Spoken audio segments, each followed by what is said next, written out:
Jueves 22 de mayo, entonces nos pasamos básicamente revisando el discurso, el informe a la Nación. Viernes 23 de mayo de igual manera.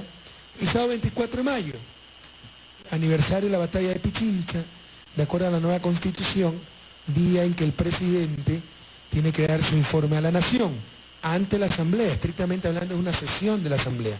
Dicho sea de paso, por ahí se nos han realizado algunos errores.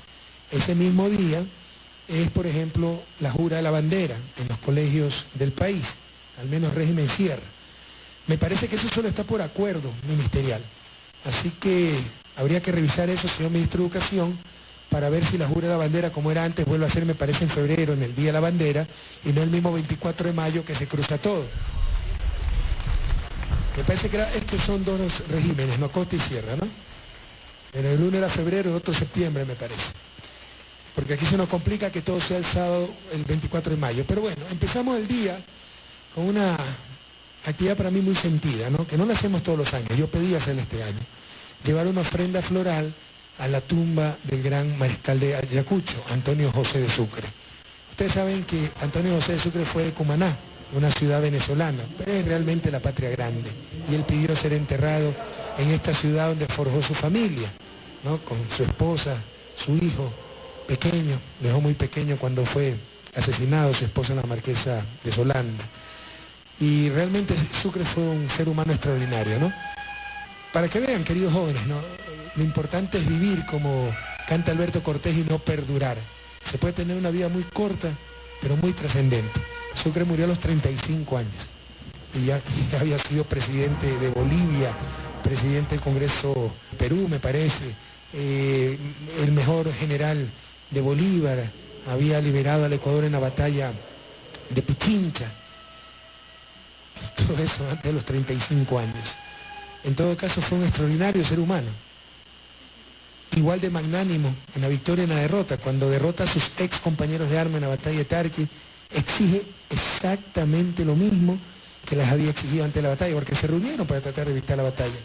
Me parece que se reunieron Saraguro, no recuerdo exactamente, ¿no? El Alzheimer, ya, la vejentud, no me acuerdo las cosas muy bien. Pero, si me pueden verificar, por favor. Se reunieron antes y les digo, miren, ustedes tienen que retroceder aquí, esto no puede pasar. No, vamos a la batalla. Fueron a la batalla, venció y les exigió exactamente lo mismo que antes de la batalla. Ese es el gran Sucre, ¿no? Un alma magnánima, un ser humano extraordinario, a tal punto que cuando Bolívar supo del asesinato de Sucre, dijo, han matado a la Abel de América. Entonces para mí es muy importante reconocer en este 24 de mayo, pues, la valía de ese extraordinario ser humano, Antonio José de Sucre. Luego de esto, pues salimos hacia la Asamblea Nacional para dar el informe a la Nación, ¿eh? Y tenemos que mejorar el nivel de periodismo. Ese vehículo en el que voy es un vehículo moderno, es un Tiuna venezolano, que nos lo donó el comandante Chávez, nos dio dos, es de producción venezolana. En el propio diario El Telégrafo decía que Correa había ido en un Hammer que había peleado, había sido utilizado en la guerra del Cenepa. ¿De dónde sacaron eso? Es una barbaridad, pero es terrible que se digan esas cosas, y en el diario El Telégrafo. Entonces, compañeros del diario El Telégrafo, ustedes deben ser sinónimo de transparencia, de excelencia, de calidad periodística. No pueden cometer esos errores. Un error inocuo, no se le ha hecho daño a nadie, pero nos demuestra que hay fallas, ¿no?, en la labor periodística. Entonces fuimos a la asamblea, donde pues en un marco extraordinario de gente y también la asamblea muy bellamente adornada, un acto musical precioso. Y hablando de acto musical, hoy día noche es el concierto de Fito Páez. A las 2 de la tarde también, a las 2 es que juega la selección, ¿no?, contra México. Mucha suerte, muchachos. Vimos el discurso, ahí está Fito Páez.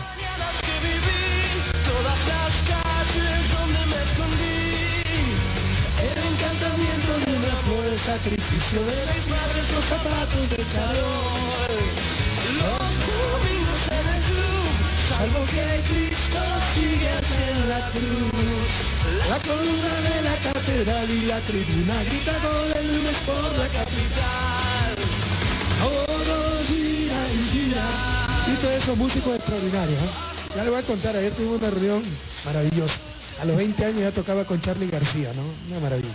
Bueno, Informa Nación, recuerden, es una sesión de la Asamblea, es una Asamblea Nacional. Abrió la sesión pues nuestra queridísima presidenta de la Asamblea, Gabriela Rivadeneira, como siempre, con este extraordinario discurso. Como este es un trabajo en equipo, yo di mi intervención, la primera parte, normalmente hablo cosas conceptuales, viene el informe de los ministros coordinadores, algunos yo las críticas, ¿no? Hay gente que solo busca criticar y habla tontería, ¿no? Entonces, que no se habló del IES, que no se habló, primero se habló, no habló directamente el presidente. Segundo, creen que eso es un informe, ¿no? Empezar a hacer lista de compras o cuentas, ¿no? Y numeritos por aquí, numeritos por acá. También hablar de conceptos, las grandes visiones, de los retos que tiene el país, hacia dónde queremos ir, definirnos como nación, identificarnos, ver nuestros problemas, pero, por ejemplo, culturales, estructurales, institucionales, etcétera. Créanme que lo más sencillo, y sinceramente lo que menos me gusta hacer, es hablar de cifras y que cuánto se dio a los municipios y que para las universidades, etc. Y eso lo hacen los ministros coordinadores, porque además somos un equipo de trabajo. Te dieron su informe también los 6 ministros coordinadores, dio su informe el vicepresidente de la República, que está encargado de sectores estratégicos y sector producción, y dio su informe el canciller de la República, que obviamente está encargado de las relaciones internacionales. Aquí tenemos pues que recibir el extracto de algunos discursos, porque hubo en total, serían 10 discursos con el de Gabriela. Entonces empecemos con el muy bello discurso de nuestra joven presidenta de la Asamblea Nacional, nuestra compañera Gabriela Rivadeneira. Adelante. Hoy somos un pueblo donde manda la gran mayoría, y esta gran mayoría ha elegido tomar sus propias decisiones. La revolución ciudadana es integral. Hemos visto grandes obras por todo el Ecuador que están beneficiando a todos por igual, propiciando cambios sustanciales en la vida de cada uno de nosotros. Revolucionar es soñar, pero también es despertar para trabajar incansablemente. Es cambiar todo lo que tiene que ser cambiado. Es luchar con audacia, inteligencia y realismo. Mucho más ahora que existen grupos nacionales e internacionales que de forma permanente buscan motivos y espacios para desestabilizar al país. Es ante estas amenazas que debemos mantenernos, pueblo ecuatoriano, hoy más unidos, organizados y en permanente movilización para no dejarnos sorprender. Y a este pueblo, a este gran pueblo ecuatoriano que ha confiado en todo este equipo de trabajo de la Revolución Ciudadana, decirles que no los hemos defraudado y no vamos a defraudar, porque son ustedes nuestro motivo principal para seguir adelante.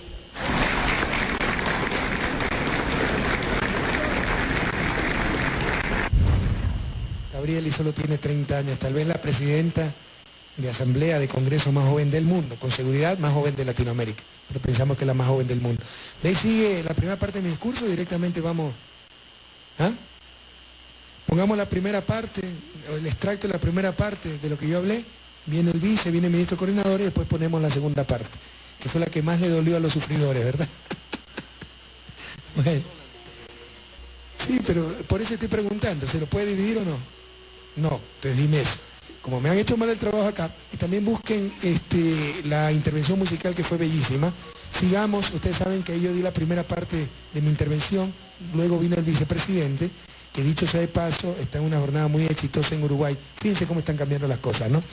El principal motivo de la visita del vicepresidente al Uruguay es porque Uruguay ha pedido apoyo del Ecuador para la atención a discapacitados. Es decir, están replicando la misión Manuela Espejo, realizada aquí en Ecuador, la están replicando en Uruguay con asesoría ecuatoriana, compañeros.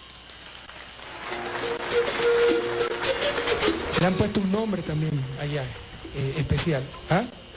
Uruguay sin barreras se llama la campaña allá, ¿no? Y está asesorando la vicepresidencia de la República del Ecuador.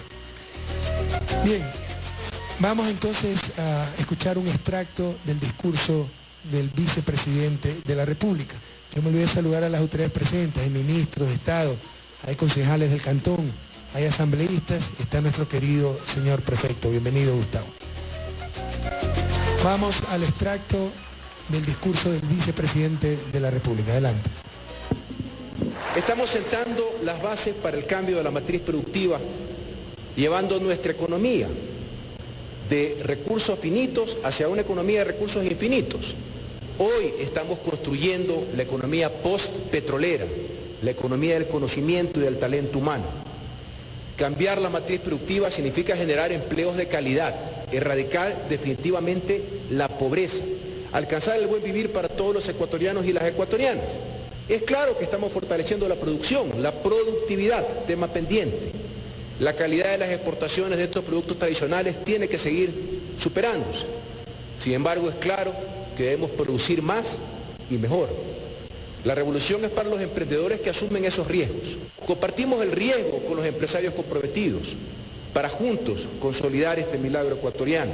Estamos impulsando un plan de renovación del talento humano y de cambio generacional de nuestras empresas públicas. Es por eso que hemos incorporado cientos de jóvenes profesionales en empleos de calidad de acuerdo a su perfil profesional y por méritos en las principales empresas públicas de los ecuatorianos. Los jóvenes representan el motor central del futuro que estamos construyendo. Si pensamos en generar cualquier proceso de innovación, tenemos que hacerlo con los jóvenes. Esta generación del conocimiento es la que dará el salto al desarrollo de las ideas, la innovación, el emprendimiento. Son ellos, los jóvenes, quienes nos darán nuestra segunda, irreversible y definitiva independencia. El cambio de la matriz productiva es para los trabajadores, es para los agricultores, es para los jóvenes estudiantes, es para las universidades, es para los empresarios, es para los inversionistas, es para los actores de la economía popular y solidaria. Esta revolución no se detiene. Para eso nos eligió el pueblo ecuatoriano. Nunca será suficiente hasta alcanzar el buen vivir de cada ecuatoriano en el último rincón de la patria. Cosas muy importantes, vicepresidente. Y característica de la revolución. Mientras uno solo habla, nosotros hacemos. ¿Se acuerdan cuando hablaban tanto de la inseguridad? Y no proponían absolutamente nada. Nosotros llamamos una consulta popular para reformar el sistema de justicia porque detectamos que ahí estaba el problema, nos liberaban a todos los delincuentes. Irresponsablemente esos mismos que se quejaban de la inseguridad para hacerle daño al gobierno sin importar destruir al país, promovieron el no, fueron derrotados contundentemente en las urnas y ahora, por ejemplo, con la nueva justicia, ¿no? Ya nuevamente ya no hay caducidades de prisión preventiva, las unidades de flagrancia pueden jugar en 48 horas, ya se ven los resultados, ya vamos a ver eso, hay un decrecimiento claro de la inmensa mayoría de delitos.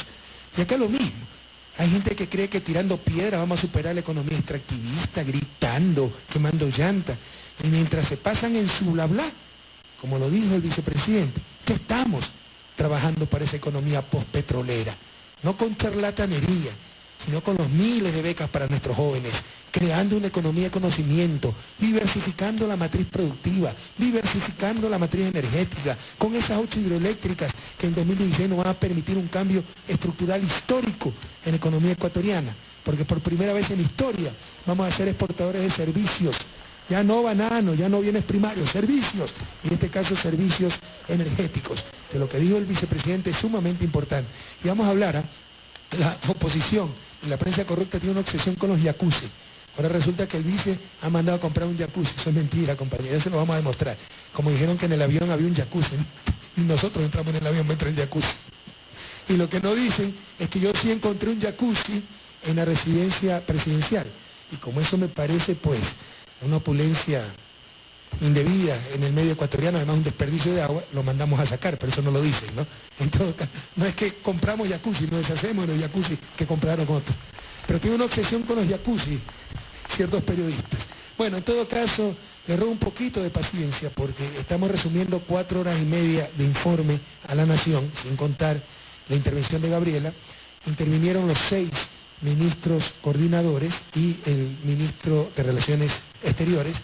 Así que hemos tratado de resumir esas intervenciones en 6 minutos. pero son cosas sumamente importantes, que son los signos de los nuevos tiempos. Un ministro de Economía, el ministro coordinador de Política Económica, antes le hacía loas pues, al Fondo Monetario, antes era empleado de la banca, ahora tenemos un ministro coordinador de Política Económica que dice, con el nuevo Código Monetario y Financiero, finalmente no estará la sociedad en función de la banca, sino la banca en función de la sociedad. Veamos a nuestros nuevos ministros, el nuevo gabinete de la Revolución Ciudadana, esa nueva visión, esa patria nueva, compañeros, que estamos viviendo y que estamos construyendo. Adelante. Patricio Rivera, ministro coordinador de Política Económica. Hoy el Ecuador es un país lleno de optimismo. Dejamos el pasado atrás. Es un país que no solo crece, sino que crece un 80% más que el promedio de la región. El crecimiento del sector no petrolero, que refleja la generación de empleo y las nuevas oportunidades, también ha acelerado su ritmo. Actualmente, la principal fuente de recursos del presupuesto general del Estado es el ingreso no petrolero. Todo esto no es simplemente suerte, como algunos opositores dicen.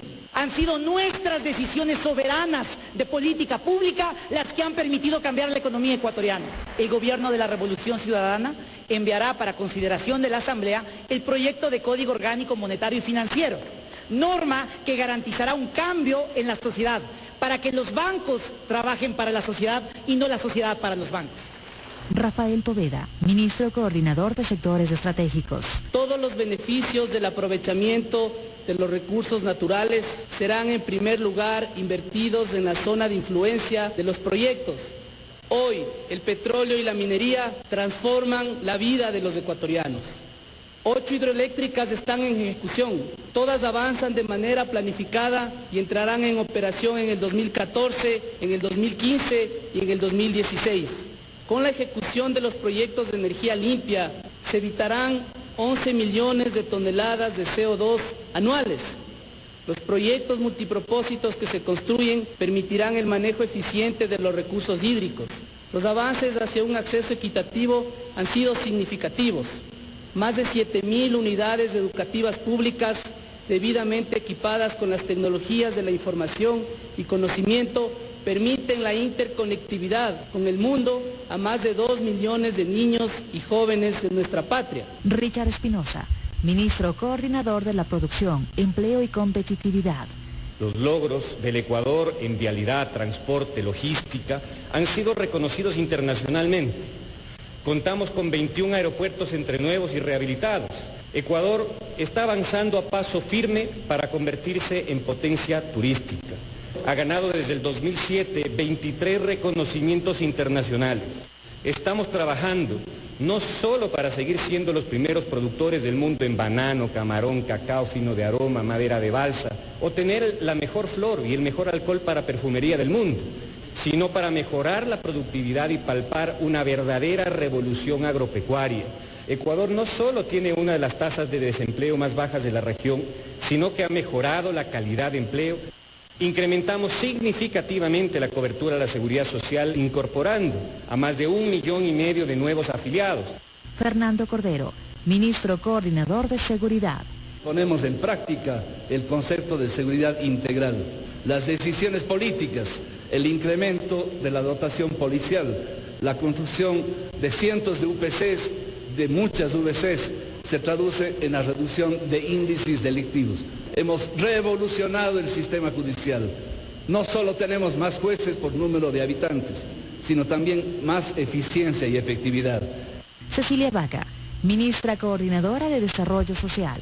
La ejecución de las políticas sociales orientadas a generar capacidades y oportunidades en la población han dado como resultado que solo en este último año de gestión del Gobierno Nacional aproximadamente 250.000 personas dejaron de ser extremadamente pobres. La primera infancia de 0 a 5 años es nuestra prioridad. Desde la gestación velamos por el desarrollo adecuado de todos nuestros niños.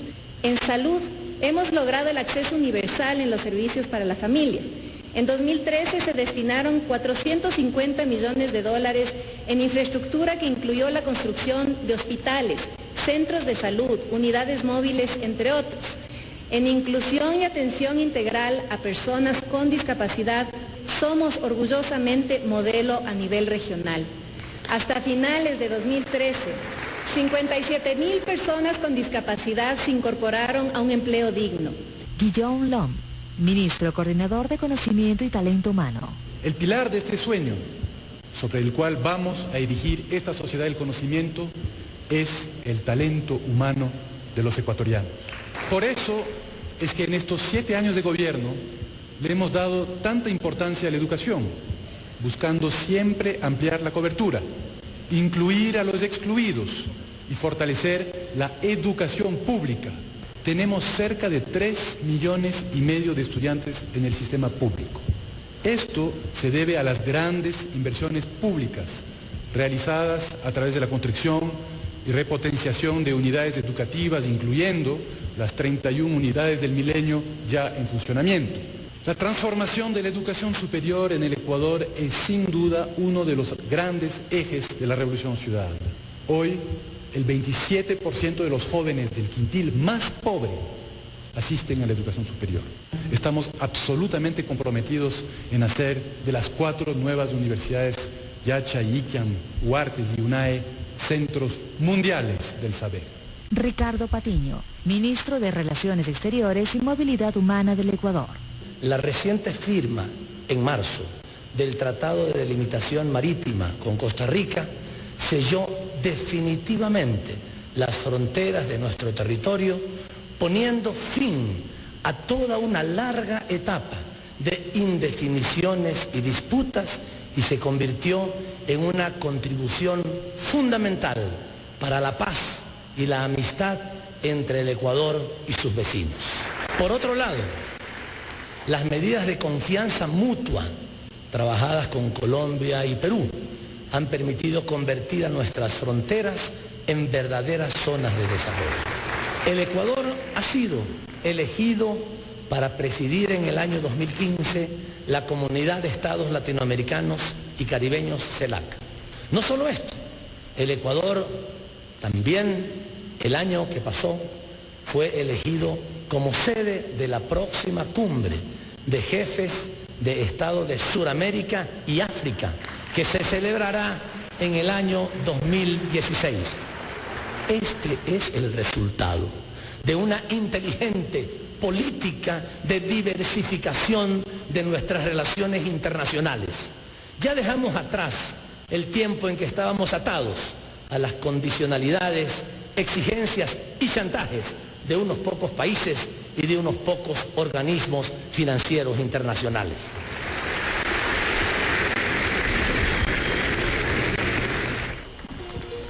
Bien, y lamentablemente tendrán que soportar pues el resumen de mi discurso. Les pedí que lo hagan lo más corto posible, pero aquí veo que es 5 minutos 50, hablé casi 2 horas y media.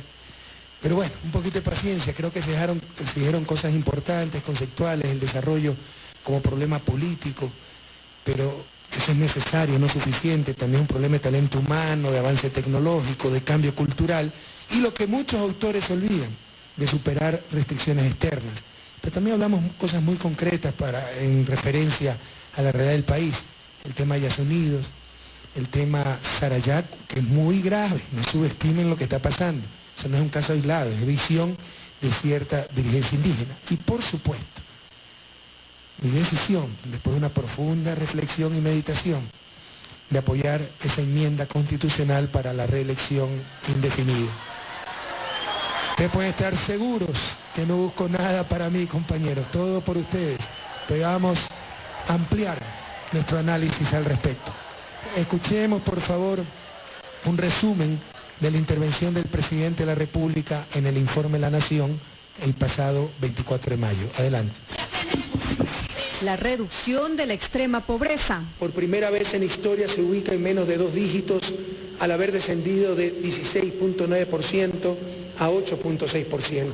Inversión en educación. Necesitamos construir 900 escuelas nuevas y repotenciar totalmente 4.600 escuelas existentes. Leyes pendientes en la Asamblea. Como son el Código Orgánico Monetario y Financiero, Ley de Uso de Suelos, Código de Patrimonio y de Culturas, el Código de Trabajo, la nueva Ley de Seguridad Social, el Código del Conocimiento, la ley de movilidad humana, la ley de recursos hídricos es un mandato de la Asamblea Constituyente Montecristi y debe ser aprobada por esta Asamblea.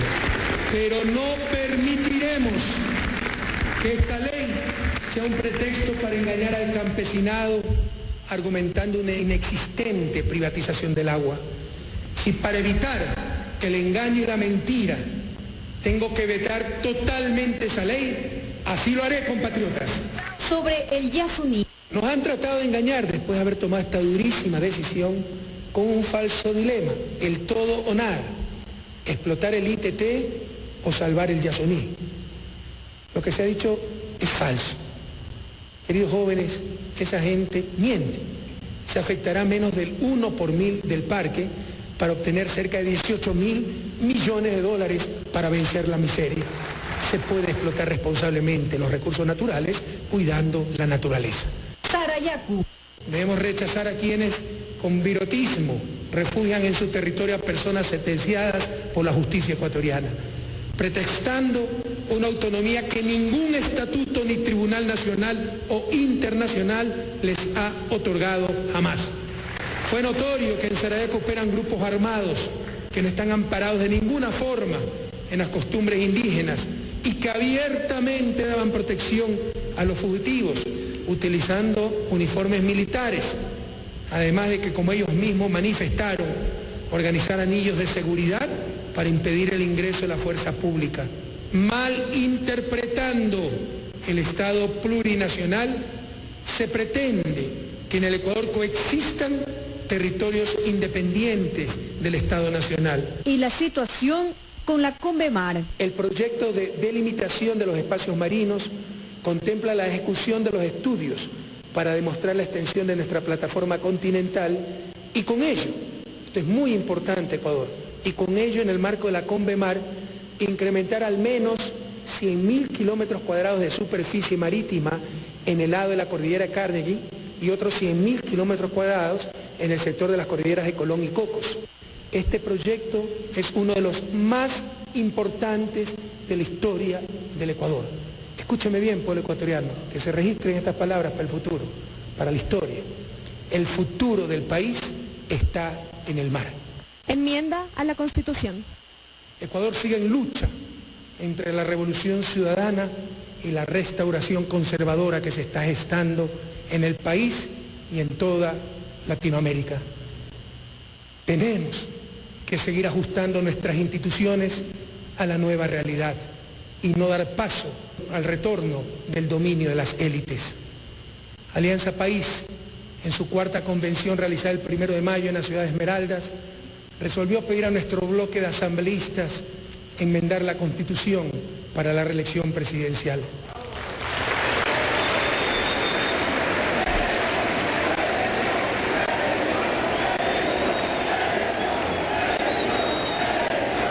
Algo similar habían pedido miembros del Partido Socialista meses atrás. Mi posición, sincera, auténtica, como la gente me conoce, siempre fue contraria o a lo sumo de análisis y espera. Después de una profunda reflexión y teniendo claro que algunas veces tan solo puede elegirse el mal menor, pues insisto, creo en la estabilidad de las instituciones, he decidido apoyar estas iniciativas y solicitar a nuestro bloque de asambleístas, con esa abrumadora mayoría que nos dio el pueblo ecuatoriano, que se enmiende la Constitución de la República para establecer la reelección indefinida en todos los cargos de elección popular, para que sea el pueblo ecuatoriano el que con toda libertad elija la continuidad o alternancia de sus dirigentes. Compatriotas, soy un optimista por naturaleza, pero también soy muy realista. La revolución tendrá que navegar en los próximos meses por aguas bastante tempestuosas. Como les dije aquel 15 de enero de 2007, cuando comenzamos esta maravillosa aventura que ya es leyenda, ánimo, a no tener miedo, a tener fe y a prepararnos para para defender nuestra revolución. Somos más, somos mucho más. Que nos roben todo, menos la esperanza. ¡Que viva Ecuador! ¡Que viva nuestra revolución ciudadana! ¡Que viva la patria grande! Y hasta la victoria siempre, compatriotas.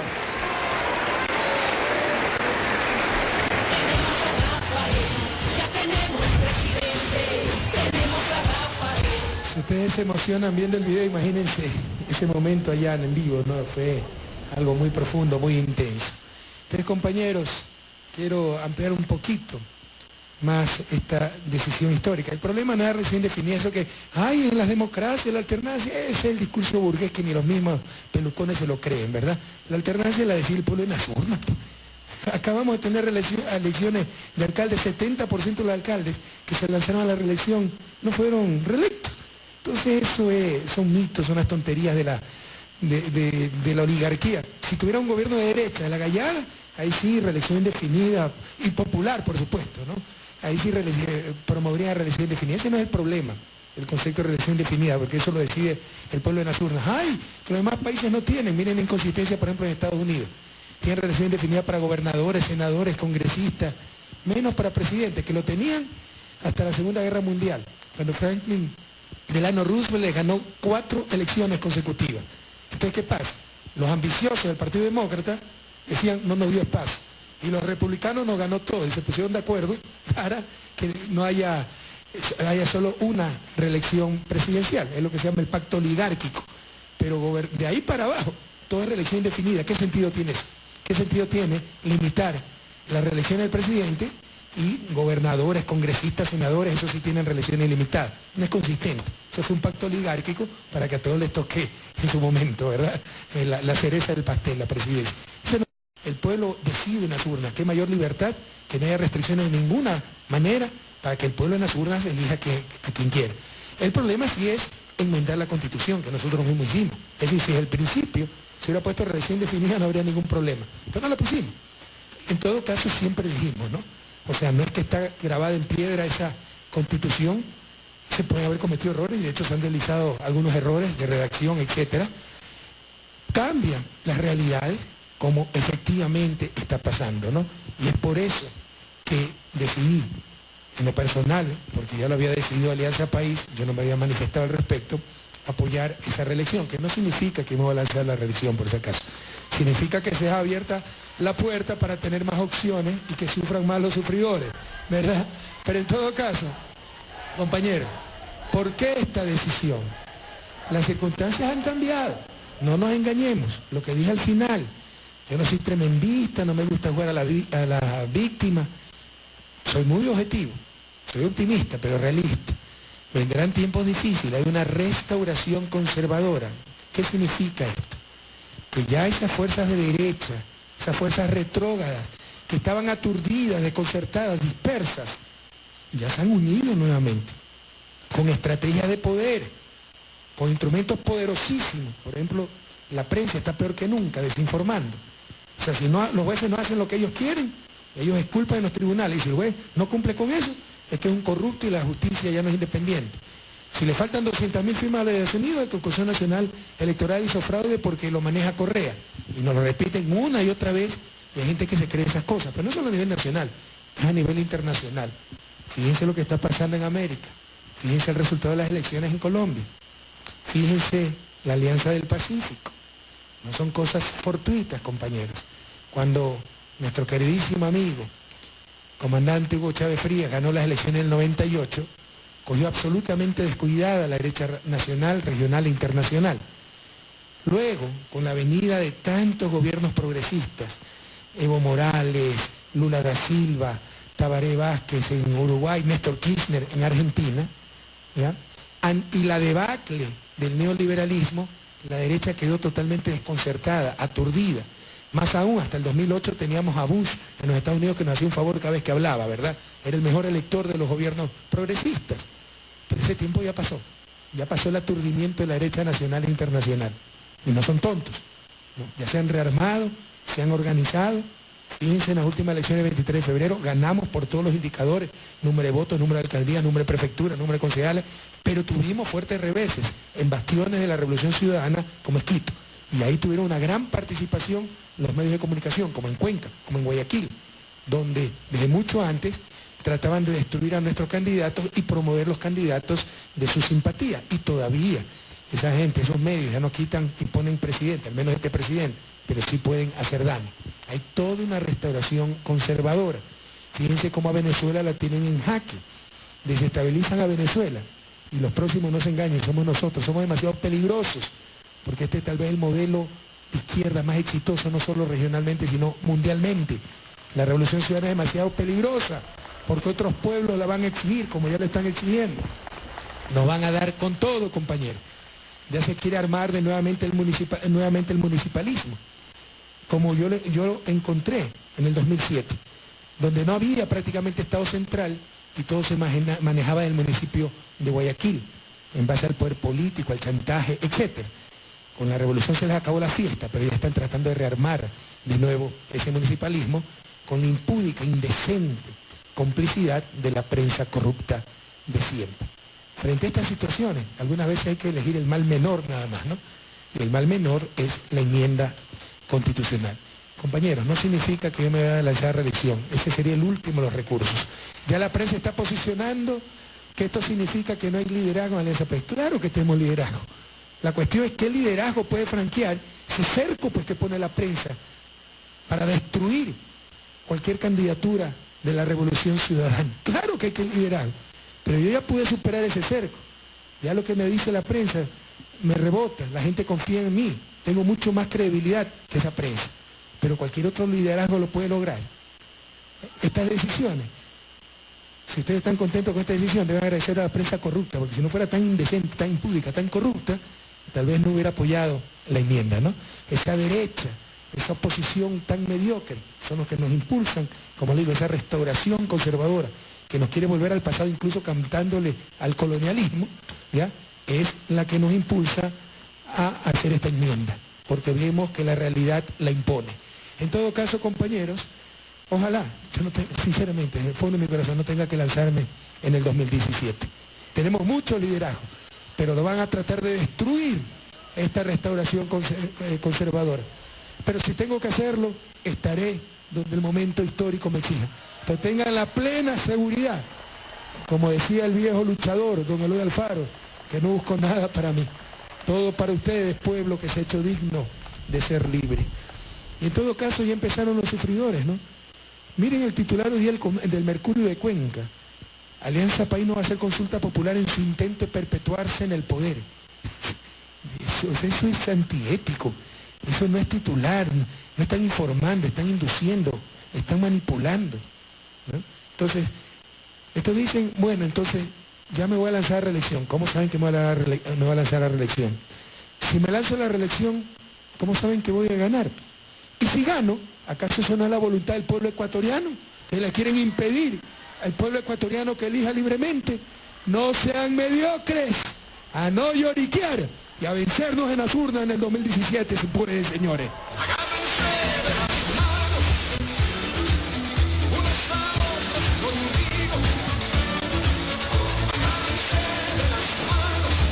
La batalla venció y les exigió exactamente lo mismo que antes de la batalla. Ese es el gran Sucre, ¿no? Un alma magnánima, un ser humano extraordinario, a tal punto que cuando Bolívar supo del asesinato de Sucre, dijo, han matado a la Abel de América. Entonces para mí es muy importante reconocer en este 24 de mayo, pues, la valía de ese extraordinario ser humano, Antonio José de Sucre. Luego de esto, pues salimos hacia la Asamblea Nacional para dar el informe a la nación, ¿eh? Y tenemos que mejorar el nivel de periodismo. Ese vehículo en el que voy es un vehículo moderno, un Tiuna venezolano, que nos lo donó el comandante Chávez, nos dio dos, es de producción venezolana. En el propio diario El Telégrafo decían que Correa había ido en un Hammer que había peleado, había sido utilizado en la guerra del Cenepa. ¿De dónde sacaron eso? Es una barbaridad, pero es terrible que se digan esas cosas, y en el diario El Telégrafo. Entonces, compañeros del diario El Telégrafo, ustedes deben ser sinónimo de transparencia, de excelencia, de calidad periodística. No pueden cometer esos errores. Un error inocuo, no se le ha hecho daño a nadie, pero nos demuestra que hay fallas, ¿no?, en la labor periodística. Entonces fuimos a la asamblea, donde pues en un marco extraordinario de gente y también la asamblea muy bellamente adornada, un acto musical precioso, y hablando de acto musical, hoy día noche es el concierto de Fito Páez, a las 2 de la tarde también, a las 2 es que juega la selección, ¿no?, contra México. Mucha suerte, muchachos. Vimos el discurso, ahí está Fito Páez.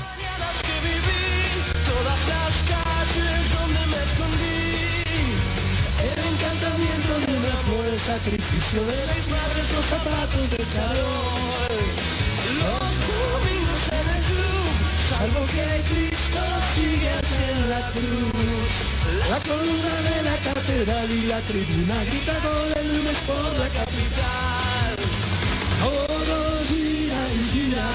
Y todos esos músicos extraordinarios, ¿eh? Ya le voy a contar, ayer tuvimos una reunión maravillosa. A los 20 años ya tocaba con Charly García, ¿no? Una maravilla. Bueno, Informa Nación, recuerden, es una sesión de la Asamblea, es una Asamblea Nacional. Abrió la sesión pues nuestra queridísima presidenta de la Asamblea, Gabriela Rivadeneira, como siempre, con este extraordinario discurso. Como este es un trabajo en equipo, yo di mi intervención, la primera parte, normalmente hablo cosas conceptuales, viene el informe de los ministros coordinadores.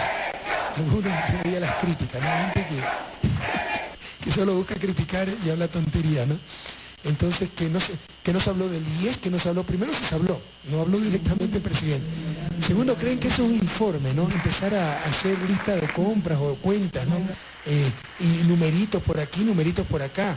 También hablar de conceptos, las grandes visiones, de los retos que tiene el país, hacia dónde queremos ir, definirnos como nación, identificarnos, ver nuestros problemas, pero por ejemplo culturales, estructurales, institucionales, etcétera. Créanme que lo más sencillo, y sinceramente lo que menos me gusta hacer, es hablar de cifras y que cuánto se dio a los municipios y que para las universidades, y eso lo hacen los ministros coordinadores, porque además somos un equipo de trabajo. Te dieron su informe también los 6 ministros coordinadores, dio su informe el vicepresidente de la República, que está encargado de sectores estratégicos y sector producción, y dio su informe el canciller de la República, que obviamente está encargado de las relaciones internacionales. Y él pidió ser enterrado en esta ciudad donde forjó su familia, ¿no?, con su esposa, su hijo pequeño, lo dejó muy pequeño cuando fue asesinado su esposa, la marquesa de Solanda. Y realmente Sucre fue un ser humano extraordinario, ¿no? Para que vean, queridos jóvenes, ¿no?, lo importante es vivir como canta Alberto Cortés y no perdurar. Se puede tener una vida muy corta, pero muy trascendente. Sucre murió a los 35 años y ya había sido presidente de Bolivia, presidente del Congreso Perú, me parece, el mejor general de Bolívar, había liberado al Ecuador en la batalla de Pichincha. Todo eso antes de los 35 años. En todo caso fue un extraordinario ser humano. Igual de magnánimo en la victoria y en la derrota. Cuando derrota a sus ex compañeros de armas en la batalla de Tarqui, exige exactamente lo mismo que les había exigido antes de la batalla, porque se reunieron para tratar de evitar la batalla. Me parece que se reunieron Saraguro, no recuerdo exactamente, ¿no? El Alzheimer, ya, la vejentud, no me acuerdo las cosas muy bien. Pero, si me pueden verificar, por favor. Se reunieron antes y les digo, miren, ustedes tienen que retroceder aquí, esto no puede pasar. No, vamos a la batalla. Jueves 22 de mayo, entonces nos pasamos básicamente revisando el discurso del Informe a la Nación. Viernes 23 de mayo, de igual manera. Y sábado 24 de mayo, aniversario de la batalla de Pichincha, de acuerdo a la nueva Constitución, día en que el presidente tiene que dar su informe a la Nación, ante la Asamblea, estrictamente hablando es una sesión de la Asamblea. Dicho sea de paso, por ahí se nos han realizado algunos errores. Ese mismo día es, por ejemplo, la jura de la bandera en los colegios del país, al menos régimen Sierra. Me parece que eso solo está por acuerdo ministerial. Así que habría que revisar eso, señor Ministro de Educación, para ver si la jura de la bandera, como era antes, vuelve a ser, me parece, en febrero, en el Día de la Bandera, y no el mismo 24 de mayo que se cruza todo. Me parece que es que son dos regímenes, no Costa y Sierra, ¿no? Pero el uno era febrero y el otro septiembre, me parece. Porque aquí se nos complica que todo sea el sábado, el 24 de mayo. Pero bueno, empezamos el día con una actividad para mí muy sentida, ¿no? Que no la hacemos todos los años, yo pedí hacerla este año, llevar una ofrenda floral a la tumba del gran mariscal de Ayacucho, Antonio José de Sucre. Ustedes saben que Antonio José de Sucre fue de Cumaná, una ciudad venezolana, pero es realmente la patria grande.